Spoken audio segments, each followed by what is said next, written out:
All right, guys. Well, welcome back to the Road Home from Wrestling interview. It is yet another triumphant return as a gift to you for the new year. We got Magnum CK coming back. How you doing, man? Very well, and I'm glad you said triumphant return, because every time I hear the words triumph, and I always think of Triumph and Tragedy from WCCW. So I would much rather have Triumph and Return than Triumph and Tragedy. I always think of Triumph the Insult Comic Dog, or I think of Julius Caesar and his quest for a triumph or something like that. So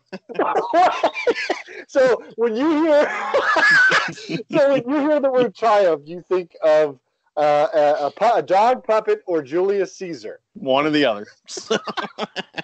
That's all very all or nothing of you. You know, it's like we're going all the way with Julius Caesar or a hand puppet.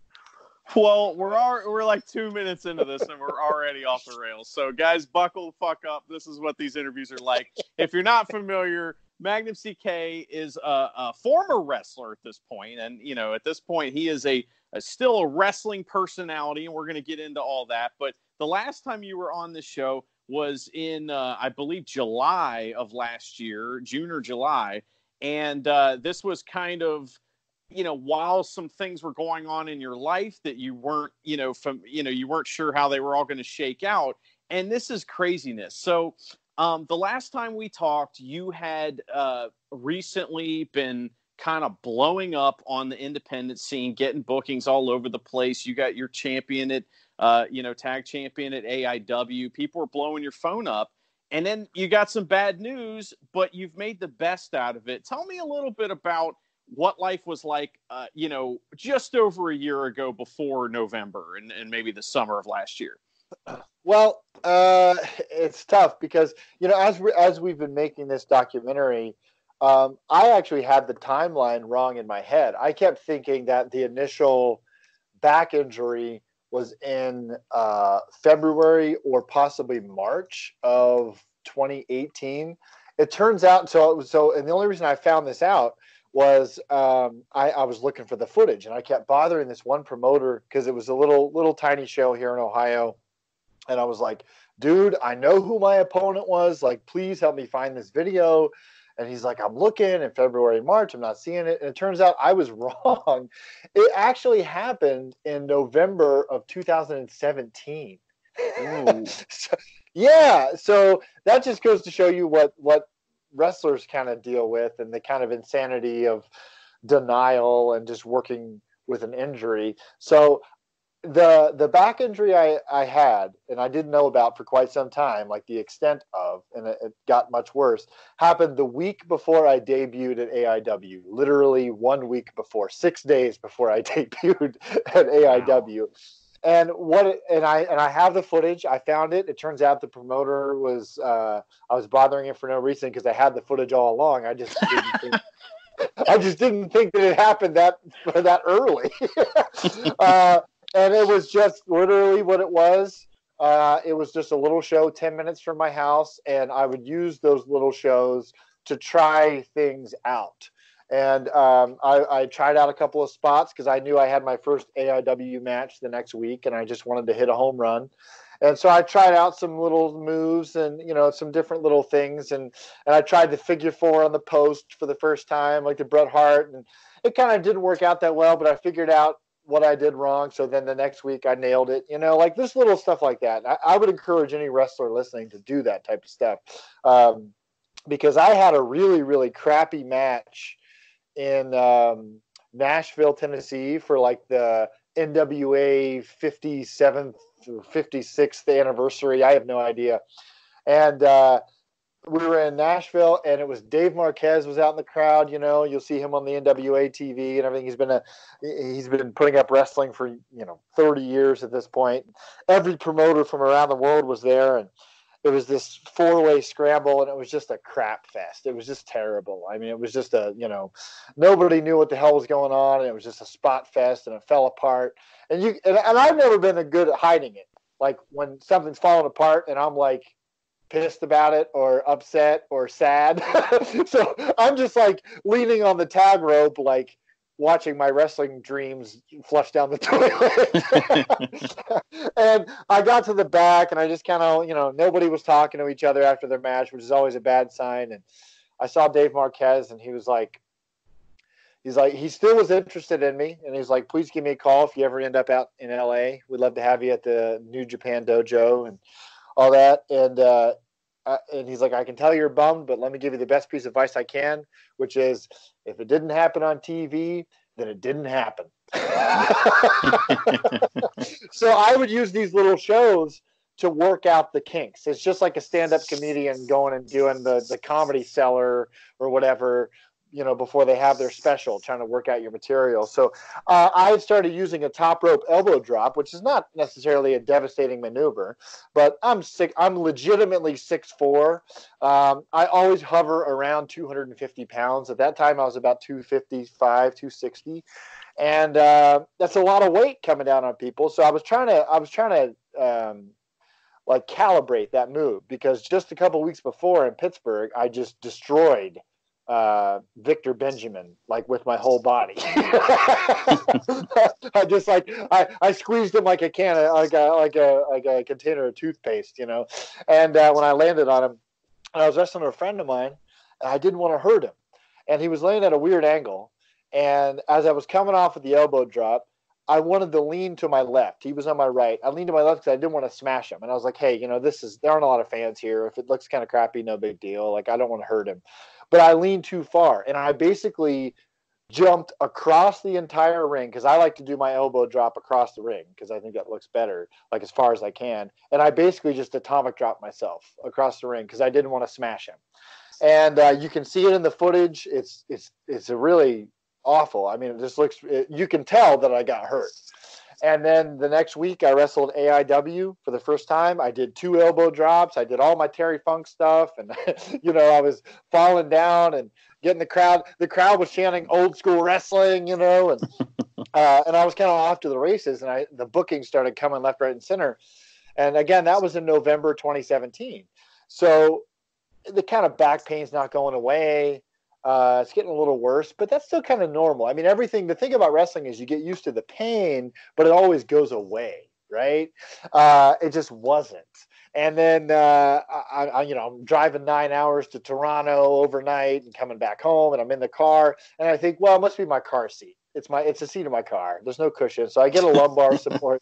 Yeah. This is like wrestler logic, right? It couldn't be that you snapped your spine or anything. What you mean, jumping off the top rope 30 feet across the room onto a big wooden and metal structure hurt my back? That's weird. Right?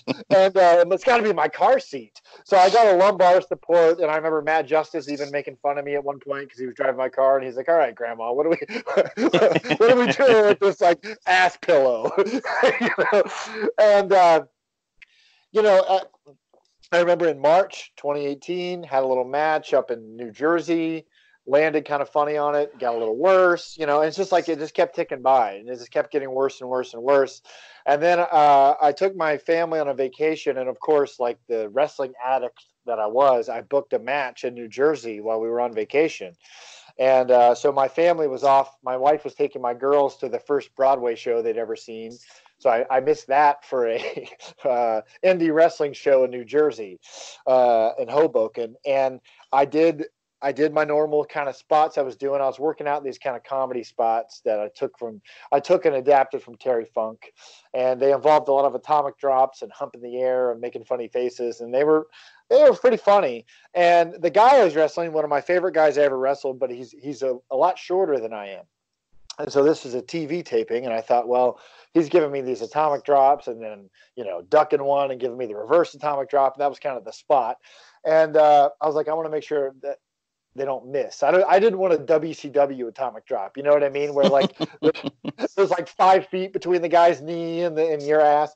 So I got down low on the atomic drops, and on both of them, it was just boom, right on my tailbone. And the reason why I had adapted my style so much is I thought my back was hurt from bumping. And it turns out it was down toward my tailbone and the very bottom part of my spine. and it just killed it, man. Like, it was so bad. And I, kept wrestling, kept finishing, kept all my bookings, because you're afraid to lose that spot. And we can get into that. I know I'll talk for 4 hours about this without giving you a breath, but, and then I heard we're winning the AIW tag belts, and I'm like, well, I'm not stopping. Like, we got to keep going. And looking back, and I want to say this because I'll forget it otherwise, I wish I would have listened to my wife, because I was going through all this pain, and I've been to the doctor a couple of times, and I had some physical therapy, and they hadn't had a clear, because they just assumed, my doctor knows I'm a wrestler. I gave my doctor the forms for my Kentucky wrestling license, and she gave me the Kentucky wrestling license physical exam, which is ridiculous. And she laughed her ass off the whole time. She's like, you have a physical exam for fake wrestling? And, so they know I'm a wrestler. So they didn't think it was anything more than just the normal bumps and bruises type of thing. And my wife had looking back, she was right. She was like, you need to just stop taking other bookings. Just do AIW for like the rest of the year, for like the next 6 months. And she was like, just heal up, whatever this is, let it heal up.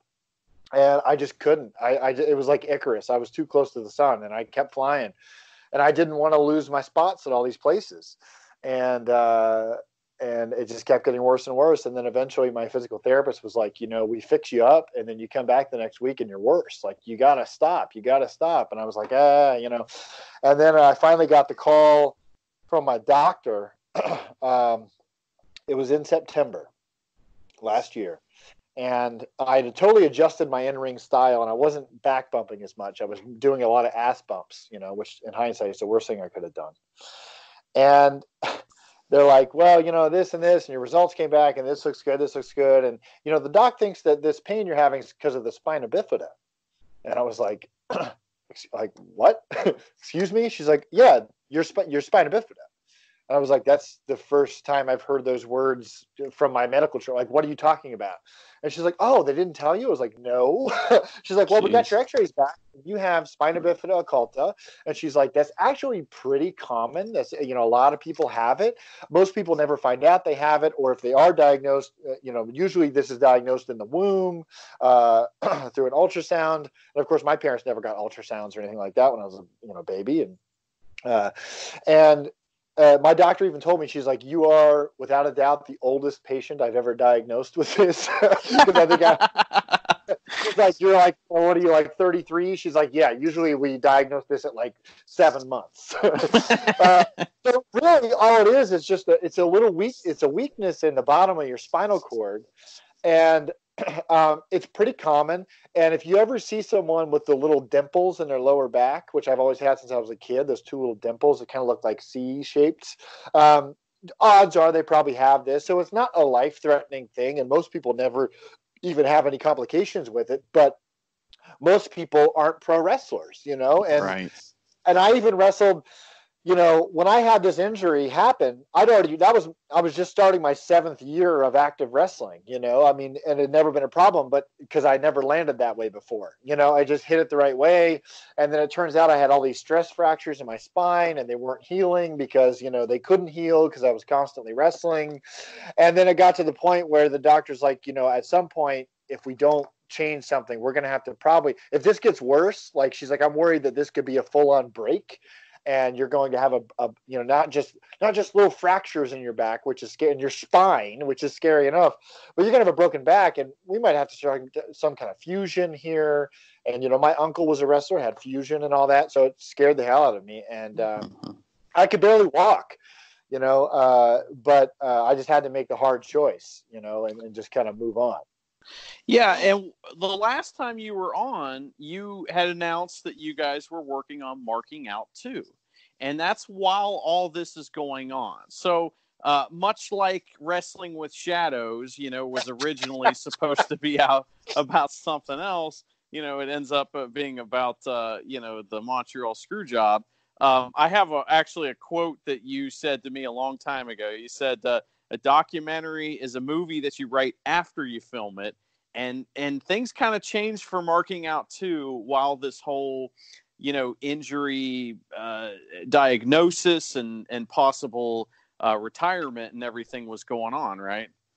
Well, absolutely. So yeah, Marking Out is on Amazon Prime, and it's a really fun kind of jaunty comedic documentary about wrestling fans and fandom in general. And that's what kind of sparked me to get back into the ring, because I wrestled for about 5 years when I was younger, and making that documentary, I just couldn't get it out of my brain. So I got back in for 3 more years. And uh, yeah, we were filming that because we thought, well, hell, this is interesting, because my story was just going to be kind of like a little update portion, and maybe just kind of like a through line of like, hey, remember how we were wrestling fans? Well, I went back and wrestled again, and hey, here we go. But we had all these interviews lined up, and we shot a lot of them, and we're using as many of them as we can. But the movie totally changed because, and I'll be honest, it's hard to keep up with wrestling. I mean, I have 2 kids at home and a couple of careers outside of wrestling, and I was gone every weekend. And I was missing everything. I would drive overnight. Like I wrestled RJ City in Toronto, and I was going to audition for a production about an hour from my house. There was a production going up of Little Shop of Horrors, and my wife wanted to audition. And I knew she was going to get Audrey. I knew she was perfect for it. And I was like, man, I want to do that show with her. If I could get the dentist or something, that'd be great. We haven't gotten to do a show together in a long time, because that's how we met. Before I got back into wrestling, I did theater nonstop. And I actually ended up not auditioning because I got booked against RJ City. And he's one of my, great friends to this day. And at the time, easily one of my best friends in wrestling, but we still talk every week. I just talked to him yesterday. And I was so jazzed to finally wrestle my good friend RJ City that I didn't audition for it. So I drove 9 hours to Toronto, wrestled him, got back in my car, and drove 9 hours overnight so I could see, because I missed opening night of her show, but I wanted to see the second performance. So I drove overnight. So I was doing that type of stuff every weekend. So I'm driving overnight. I'm never sleeping, and I was missing a ton of opportunities, missing a lot of things. So I'd already talked about with Marking Out too. What I told Mike was, I was like, let's film up through. We'll start in the summer of 2018. Film up through WrestleMania weekend, because I knew I was going to be wrestling WrestleMania weekend for the AIW belts, and I think at that time we were scheduled to lose the AIW tag belts. And one of the rumors was that we were going to be with the Rock and Roll Express, and then there was going to be some kind of swerve, and we were going to lose the belt. So it was like a really exciting thing. And I was like, let's film up through WrestleMania. And I'm just going to be honest in this documentary about mental health and the strain and all the bad sides of, and we'll talk about the good too, but how killer it is to be gone every weekend and consumed by wrestling all week, and writing promos and filming promos and missing appointments, and missing performances of your children, and just because you're so addicted to this wrestling thing. And it just can consume your life. And so I was really honest, and I just was upfront about it. I was in pain the whole time, but I didn't talk about it. And then when this all happened, I'm sorry. The end of the movie was going to be, I was going to get to WrestleMania, which was always a dream of mine, to wrestle WrestleMania weekend, and then decide what I was going to do after that. If I was going to keep going with all this or cut back and maybe just do AIW and like the remix shows or stuff like that. And that's probably what was going to happen. I was just going to cut back and just do, my favorite bookings, which was basically AIW, honestly. And so it was a total shock. So in September, I got this diagnosis, and, I still had all these bookings to do. I didn't drop it. I dropped one booking. I take that back. I was supposed to wrestle down in Tennessee, and the only reason I wanted to wrestle down there was so I could do the Jerry Lawler promo where I could be like, you want to wrestle me? You want to wrestle me? Memphis, Tennessee. So I was going to drive to some unknown show in Memphis, Tennessee, just so I could do that promo. So that's the only one I canceled, because I was like, I don't think I can sit in the car for that long. And I drove up to Toronto. I wrestled Stone Rockwell. I mean, I was driving up to Pittsburgh. My second to last match was against Space Monkey. And It was the day before my second to last match that I got the call from my doctor, and I had to make the choice. And I gave myself a couple of days. I was going to give myself the weekend, but we filmed me at that second to last show because, you know, the guy I make the movies with, Mike Rhodes, he wasn't there because this all happened so fast. So we had a second camera and we were filming all this just in case. And on that Monday, I messaged John Thorne and was like, I sent him the longest message I'd ever sent him. And I was just like, I felt bad because I felt like I let him down.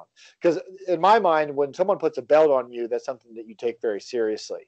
And it was one of the hardest messages I ever had to send. And I probably had it typed out and stared at it for 10 or 15 minutes. And I sent it to my wife a couple of times and was just like, does this make sense? Like, oh my God, you know, I was just agonizing over being like, hey, I have to stop wrestling. And I knew that meant ending this amazing run that I had been so excited about. So I think my future for wrestling, as far as like wrestling every weekend, was going to taper off just because I was feeling so physically bad and just, you know, life was coming at me so hard. But I didn't expect it to change that drastically, just to be like, hey, you know, you got to stop this now. And it changed the movie completely. So we changed the title of the movie. We changed it up. That was Mike's idea. And it's just a whole different piece. It still has a lot of fun and a lot of substance. We have some great stuff with RJ City, and just some really important stuff. But you know, we got to document my whole last night in wrestling, which was the most surreal night of my entire life. Well, speaking of great stuff with RJ City, I recently got to interview him for this show. And it is one of my favorite interviews I've ever done. Highly recommend folks go back and listen to that. That was just like a month ago or something.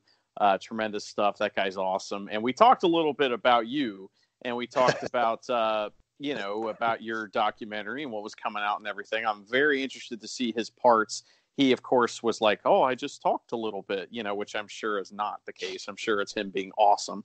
But yeah, you know, this is one of the greatest things about someone like you is that, okay, so you're a big mental health advocate. You are kind of an advocate for positivity just in general, which is a great thing and not something you find in pro wrestling very much, which is one of the reasons why you stick out as a performer, because that just blatantly comes through that you're out there living your dream, you know, when you're out performing. Tell me, you know, we don't want to spoil the documentary or anything, but, you know, I guess the biggest question that we want to ask is that, you know, you joined WCW and you went back, you know, with Mance Warner to WCW, and how have things been since then? I mean, that's the big question, right? Well, they brought me in. They had me ref Sting and Hogan, and it was just a shit Can you explain my comment there and tell folks what that means? Well, so on my very last night, the last match I had, you know, I didn't know they were going to do this, but John Thorne before the show was like, after your match. Well, my last match ended up being 2 matches, actually, because we did a little swerve. Because he's like, hey, because I was one of the tag, you know, we're the tag champions. So we won the match. And everyone was like, what the fuck? What? And so I grabbed the mic and I was just like, hey, you know, I got my belt from my partner. And I was like, you know, it's been great up here in Cleveland. But just like LeBron, like I'm taking my talents to South Beach. I'm taking both the belts. Thank you very much. I can't believe I made it out with the gold and alive. But here I go. Goodbye forever. Thanks, Cleveland. And as I'm walking to the back, you know, the Weird World's music hits and they come out and attack us. And I think that was the big worry because I was very, very over. Like I was really, really over. So the worry was that whoever beat me was going to get booed, you know, and they didn't want that to happen.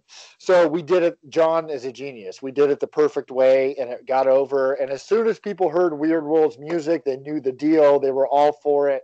And I got to achieve my dream, which is like being one of those heels like Roddy Piper, or not that I'm comparing myself to them, but like Roddy Piper, like Ric Flair, who like Terry Funk, who you love to see. And you're so excited but when they lose, you're still like, fuck yeah. You know, like that Horseman thing. Like when the Horseman came out, everyone was like, yeah, ooh, fuck them. You know, and that was always my dream. And so that was like achieved right there. And so, and I insisted on going out on my back because they were going to have Frankie take the pin. I was like, no. Like, you go out, you win them in the ring and you lose them in the ring. I was like, if I'm going out, you're pinning me and you're going to hit me with your move. And that's going to be it. It's going to be clean 1, 2, 3. And so John Thorne was like, after you're done, please take the microphone.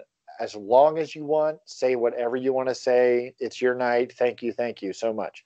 And so I realized in the craziness of that day of filming a documentary and meeting hundreds of people. I mean, I sold every piece of merchandise I had because it's not like I planned on it. Like if I'd have known I was going to retire, I would have bought more shirts, right? And it's funny because Nick Gage was beside me at the merchandise table, and he didn't know because he doesn't read the internet or anything. He's like, bro, what the fuck is going on? He's like, bro, your line is longer than La Parca's. So it was just this amazing night, and it was just a whirlwind. And I made a point to take it all in. I was like, don't let this night, because how often does that happen in your life where you're so stressed or you're so anxious or you're so whatever that like your wedding, right? Like it's like they say the wedding's the fastest day of your life. I made a point to be like, I'm drinking this whole day in, and I can say that I took it all in completely. Like I absorbed every moment. But I realized once the match ended and Steve Guy handed me the mic that I didn't really think about what I was going to say. And then so the only thing I knew was I was going to sing that Andy Kaufman song because I gave him the track. But so I'm standing there and I start just kind of talking, and it ended up being the best thing because I just talked from the heart. And I was talking, all of a sudden the locker room cleared out, and John and a couple of my other buddies had everyone from the locker room come out. And I was just kind of speechless, and the crowd, they got a big pop, the crowd was chanting my name and everything.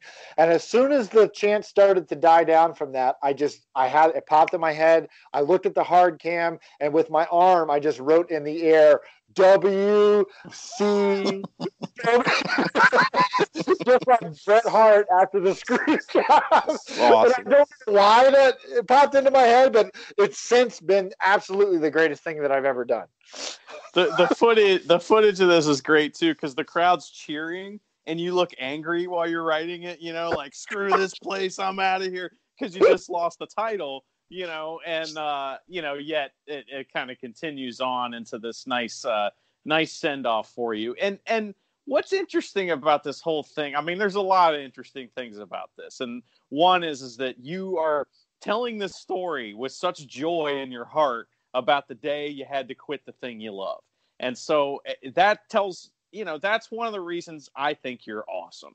And that's one of the reasons why you're such an entertaining and supportive person, is because, like I said at the beginning, you've taken something that's a huge negative and turned it into a positive, but you also accomplished something very interesting, which never happens. Usually, you made the decision, and the decision was made for you at the same time. You went out the way you wanted to when you didn't want to. Does that make any sense? No, it makes perfect sense. And actually, we have some footage because on the night, I talked about that. I was like, it's not lost on me how unique this situation is, because I was in a bad shape and I was in a lot of pain, and I just recently, I didn't watch the whole match just because I don't know, it's hard to watch your matches sometimes.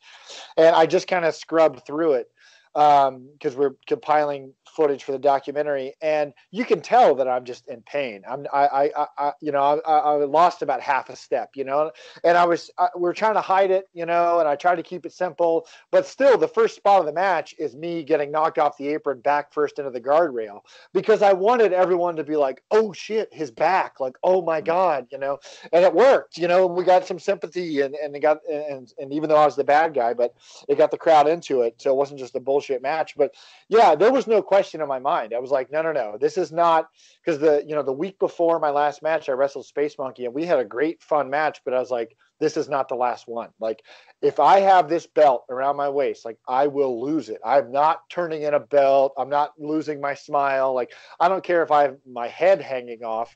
I'm going to hobble out here and lose a match. So it just wasn't in the cards. I knew that I could, if I was careful, I would be okay. I didn't do anything major, and everything we did was pretty safe, but we told a decent little story as well. But yeah, it's funny that you talk about kind of talking about all this so positively, because when I left wrestling the first time, I was young and basically homeless. Like, I had nothing, and I literally just couldn't afford to be a wrestler anymore. It was like the, first decade of the 2000s, and wrestling was a lot different. And I had such a bad feeling in my heart for wrestling for about, several years, 6 or 7 years, basically until we made Marking Out. Wrestling was a sore spot for me, my own personal journey, and I was salty about it. And I got to go back and rewrite that for myself. And I didn't get a WWE contract or an AEW contract or go to Japan or whatever, but I got to right a wrong for myself. And I got to prove, when it all clicked for me is when I realized I needed to prove it to myself, not to anybody else. And once I proved to myself that I was good at wrestling, I was like, this feels good. Like, that's when I started thinking about, okay, you're in a lot of pain. I felt pretty good about what I'd accomplished. Let's start not winding down, but let's make better choices. And then, the injury kind of took care of that for me. So part of my brain, I think, was already like, all right, you can't do this forever. So start thinking about what's next. And then everything kind of happened, and it was like, oh, this is ending way sooner than I thought. Okay. But I got to have that magical, like, it felt like It's a Wonderful Life, like the end or something. Or like when Scrooge wakes up the next day and realizes he's not a piece of shit anymore and has a great Christmas, like, it felt like that, where it was just like, wow, like, I have 500 fans chanting my name and crying and cheering for me. And I have almost, even, not to discount the fans, but more importantly, 30 or 40 of my closest peers.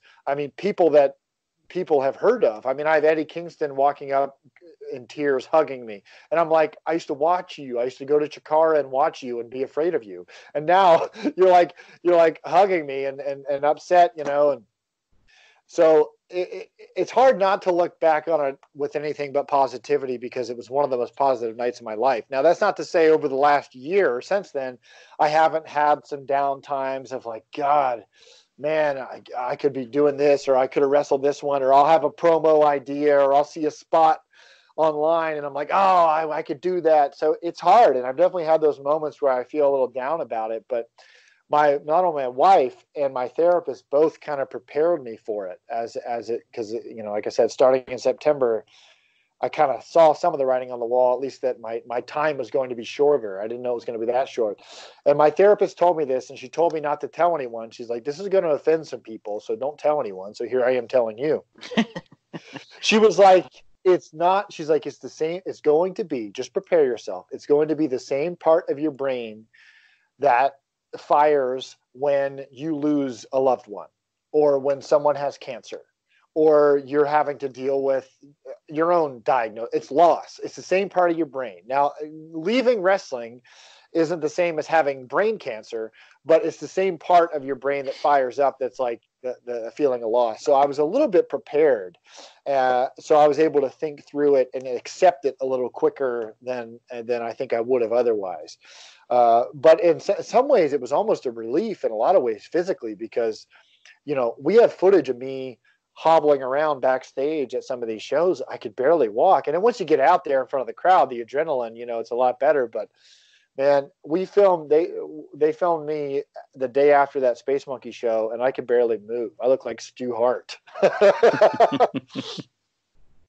Wow. But I think positivity is a choice, and I'm not perfect either. I definitely get down about things, and I'm not going to be like Diamond Dallas Page telling everyone that everything's amazing 24/7. But I just think you have to get back to choosing happiness. And it doesn't mean acceptance. It doesn't mean that you sit and let people fuck you over or you just deal with a bunch of bullshit, because I'm the first person to raise my hand and say, that's bullshit. You're lying. I'm always the one who gets in trouble for speaking for the group.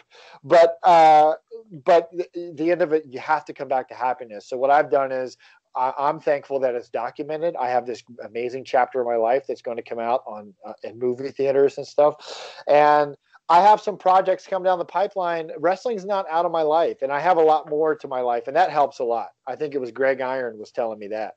He's like, you have a lot of other things than wrestling, and that helps. Yes. And it definitely does. Yeah, we saw you. It had been a long time since I saw you. I guess Remix, and then we saw you at Old Wrestling. Finally made it up to that this year. That was one of the best shows I saw all year, and I see tons of shows. And it was great to see you there. What was it like? Basically, you were in a commentary role with some kind of wacky name, and I can't remember it for the life of me. But what was it like to kind of be on the outside watching? And did you have fun? And were you able to kind of consume that experience in a healthy way?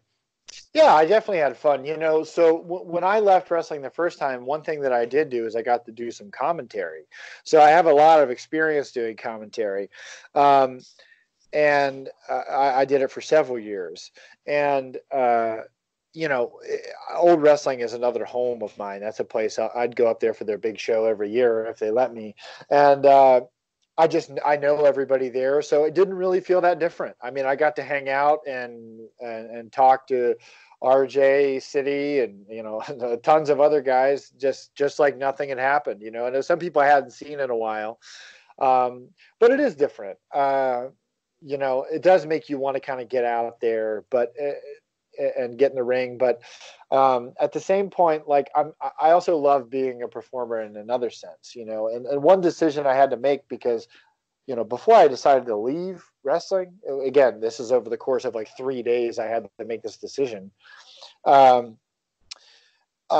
had to think about the future and some of the things I do insofar as like musical theater, and my wife and I do shows together all the time, and one of my jobs is running a theater, and I'm very involved and I perform all the time, and I had to stop and think, like, is that important enough? Is wrestling more important to me than the future of my livelihood and how I make a living and where I get to perform and the things I get to do? And so sometimes it's hard to watch wrestling and not think like, man, I could be out there. I could be on TNT every Wednesday. My dream, being on TNT. but then I think, yeah, but that's just it's not what reality gave you, like you had so then I start to appreciate what I did have. And when I look at the things I got to do, and like the fact that I could walk into an AIW show tomorrow and be a producer, and I've done it, and be a producer, or do another promo class for them, and have everyone shake my hand and get that respect, which is genuine from everybody. Not everybody gets that, so it's easy to look at like the guys on top. Like here's a good, for instance, like MJF, guy I know very well, known him for years. Sorry to kill his gimmick, but he's a great guy. And, it's easy to look at him sometimes on TV with Chris Jericho and Cody Rhodes and be like, man, like, oh man, it's hard not to be a little jealous. But then I think about a lot of people would have killed to have the spots that I've had. So it's like, you can't really compare yourself to other people. It's just a different journey. But so to be back at Old Wrestling, it just felt like a fish to water. It didn't feel any different at all. Well, comparison is the thief of joy, I think is the quote there. And that's awesome. I mean, this also boils down to the same point I've hammered home a million times. And you know it, we all know it. And if you don't know it, then something's wrong. And that's that pro wrestling doesn't owe you anything. And you give to it, and if it gives back, awesome. It usually does in spades. And it's never in the way you think it's going to. And that's how life works, though. You give everything you can to life, and it will give back, but you have to learn to appreciate the ways that it does, because that's all you're getting. You're not going to get, it does happen. People do have magical, wonderful experiences just suddenly being snatched up by some huge company and being on TV and stuff like that. But that's not normal. That doesn't happen very often. So you got to appreciate the things that come in life. Speaking of other television shows, I've been very happy with the NWA Power Show. And you mentioned Dave Marquez earlier, and I think he is a big part of that. And man, he reminds me so much of Mean Gene when he's on there doing the interviews. He is doing a great job. That is like the one show, the one thing in wrestling that I can't help but think, gosh, if Magnum was just on this show, I mean, I just feel like Magnum CK would just fit in so perfect. Don't you think that would be an absolute perfect place for Magnum CK to show up? Well, I love hearing that from people. I hear that a lot, especially in regards to that show. And I guess the one thing I am a little pessimistic about is I always thought with wrestling, I think I'm more of a live performer. Like I think it doesn't translate as well onto video. Like I think I'd always get the live crowds, and then you see it on video, it doesn't feel as magical. But yeah, that would definitely be a place for me. It looks like the guys get a lot of freedom in their promos, and obviously studio wrestling is like my favorite genre or favorite type of wrestling. And yeah, I think I don't think I'd ever be a top guy at a place like that, because I think I'd probably be in the middle of the card making people laugh. Yeah. But I think that's a fine spot. And one section of the documentary of Magnums Opus is all about comedy wrestling and how even just calling certain people comedy wrestlers is ridiculous and sometimes pejorative. And but I like that the little bit I've seen of that show, I like that it seems to be a pretty big variety. Yeah, definitely. I mean, your character would fit in perfect, and it would be a lot of fun. But yeah, it's interesting what you say about calling someone a comedy wrestler. It's almost like calling them a deathmatch wrestler in a disparaging way somehow. Meanwhile, this is something I'll never understand is you got these old timers out there, and some of the points they make I agree with, some of them I don't. But a lot of them say that funny isn't money, and don't be funny. Meanwhile, Gorgeous George is hilarious, and Hulk Hogan's funny. All of the, Ultimate Warrior is ridiculous. It's very funny. And some of the fun, or comedy is intentional. Some of it isn't. But comedy, if it's not in wrestling, I don't really like it. I like serious matches and stuff when there's a build to it and a story behind it. But when it's just, it's just a match. I mean, comedy is a way to draw the audience into the more serious sides of things, right? I agree. And I also think, and again, there are fans of the more serious stuff, and I can definitely respect it. And there's an intellectual part of me that appreciates it. And I'm not disparaging them in any way, but and I do like his matches, but I'm saying I'm not going to sit down in my evening and put on the best of Dean Malenko. Now, I have met him, I respect him, and he's amazing, but I'm saying just for my own entertainment, that's going to get old after a while. So I want a Dean Malenko match, and then I want a Luchador match, and then I want a Colt Cabana match, and then I want RJ City to talk for 20 minutes. like I want a variety, and wrestling is a variety show, and the whole argument against quote unquote comedy wrestling is that, well, it's phony, it's fake. Well, I'm sorry, everybody, it's all phony and fake. And just because one guy wants to punch another guy in the face for real, it's still fake wrestling. He's just a dick. Mm-hmm. They're not fighting for real. Go watch the UFC, and I've seen some of that, and I'm not even convinced that all that's real. Yeah, no kidding. I'm sure some of those guys are working, at least halfway working. So I just don't get it, because what's the harm in making some people laugh? Because I was always I'm not even going to mention it, but RJ goes into much more detail about the person who seems to be most against comedy wrestling on Twitter and was just most recently fired from the NWA.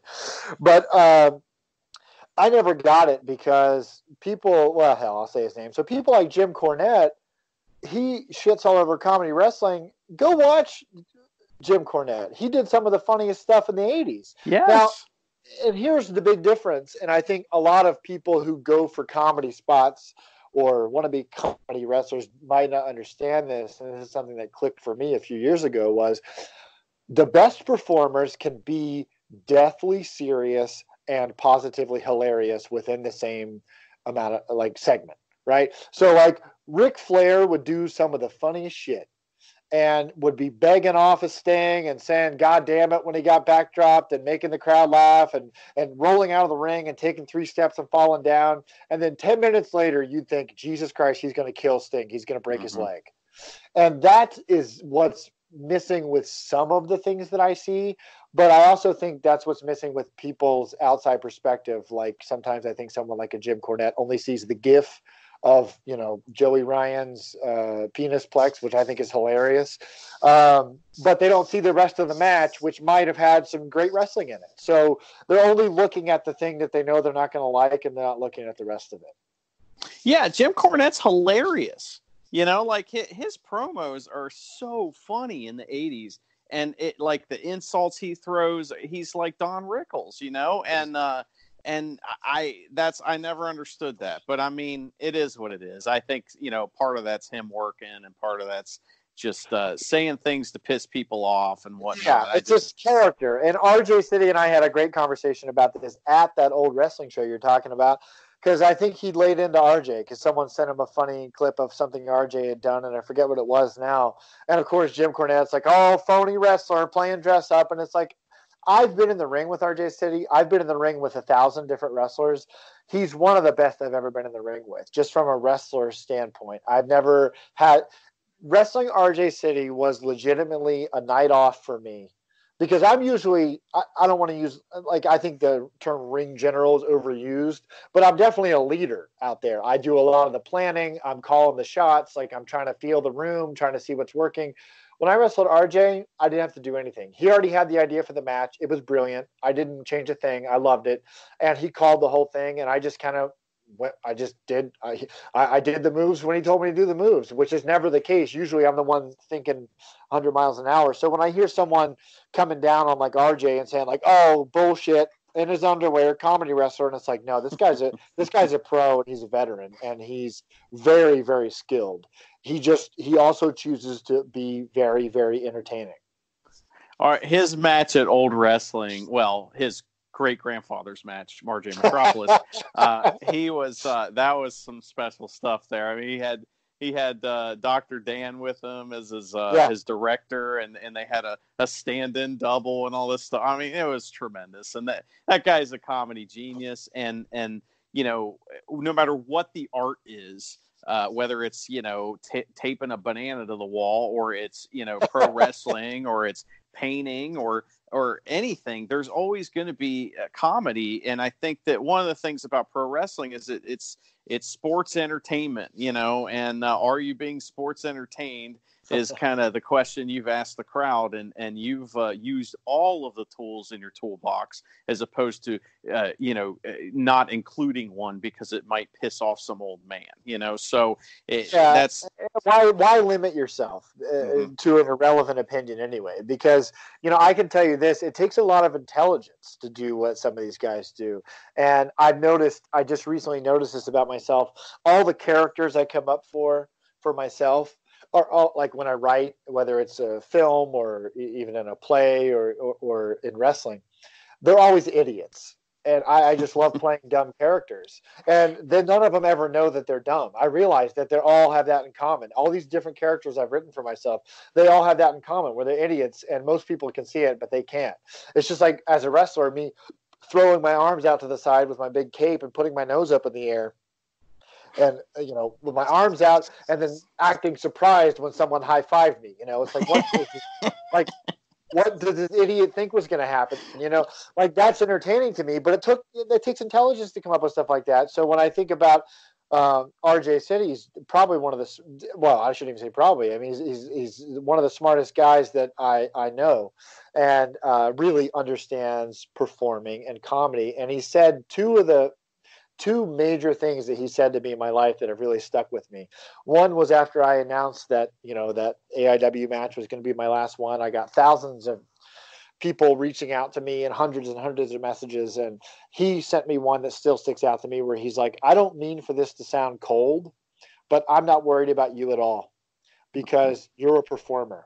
And whether it's stage, ring, film, whatever, TV, or someone's backyard, like you're going to be a performer and you're going to be a writer and you're going to be just fine. And that really made me feel good because it was a hard week.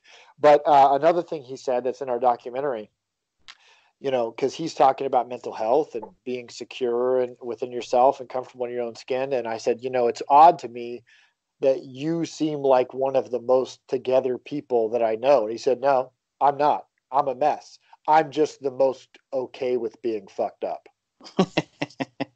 And that's it, right? Because we're all broken, man. We're all messed up, but you just got to kind of be okay with it and figure it out and move forward. It's true. We have, I think this is maybe not uniquely American, but it's definitely an American thing where we think that if, you know, not being rich and famous is a flaw. And that's not the case. It's like being rich and famous is a special kind of extra thing, you know, that can happen in your life if you're lucky. And like not being that just means you're regular, which is like fine. You're good, you know. And most people see that as some kind of deficiency in their life, or, you know, oh my gosh, I just haven't, you know, made $1 million. I'm a terrible person. And you know, Mr. Show has an awesome sketch about that where they come up with this this device that tells you your worth, basically because it'll list, you know, where you rank in the, you know, wealth and overall in the world. And if you have more money, you're obviously a better person. So, you know, and that's kind of how we view things as Americans, which is really shitty. I hate it. You know, it creates classism and all kinds of problems that we can't talk about here. But well, people are like embarrassed about it. Yeah, you know, like they're not wildly reality show successful, so it's embarrassing. And two things. I just recently, just within the last month, had an epiphany where I realized that so many things I was doing in my larger life and just in my day-to-day life were trying to prove things to other people. And you think I would have learned this lesson, because I learned this lesson in wrestling.